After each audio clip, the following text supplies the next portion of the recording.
Main முக்கியமான சாட்சி யாருன்னு பார்த்தோம் அப்படின்னா, முதல்ல இது வந்து ஹைகோர்ட் வந்து ஜூன் 24, 2020 சூமோட்டோவா தாமாக முன் வந்து இந்த கேஸ் வந்து விசாரிக்க ஆரம்பிச்சு அப்போது இருந்த அரசும் வந்து சிபிஐக்கு ஓகே சொன்னாங்க. ப்ளஸ் கோர்ட்டும் வந்து சிபிஐக்கு உத்தரவிட்ட காரணத்தினால உடனடியாக என்ன பண்ணாங்க அப்படின்னா, இம்மீடியட்டாக அங்கே எந்தவித தடயங்களும் அளிக்கப்பட்டு விடக்கூடாது அப்படிங்கிறதுக்காகவே என்ன பண்ணாங்கன்னா, இம்மீடியட்டாக சிபிசிஐடி வசம் வந்து இந்த கேஸ் வந்து கொடுக்கப்பட்டது முதற்கட்டமாக.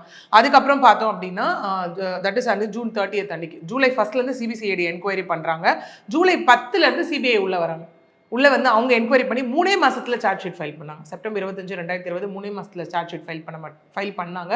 அந்த சார்ஜ் ஷீட்டில் சொல்லப்பட்ட விஷயங்கள் நேற்று திரும்ப வந்து கூடுதல் நீதிமன்ற நீதிபதி ஜஸ்டிஸ் முத்துக்குமரன் அவர்களும் இதை உறுதிப்படுத்தியிருக்காரு. என்ன சொல்லியிருக்காரு அப்படின்னா, லைக் இது போஸ்ட்மார்ட்டம் ரிப்போர்ட்லேருந்து தெரிய வருது, தட் இஸ் கை கால்களை கட்டப்பட்டு அந்த பெஞ்ச் மேலெல்லாம் படுக்க வச்சு அடிச்சிருக்காங்க.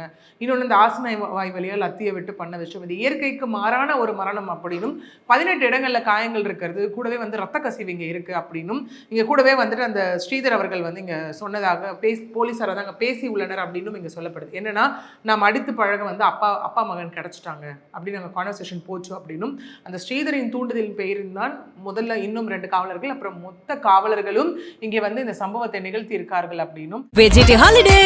GT Holidays, South India's #1 travel brand.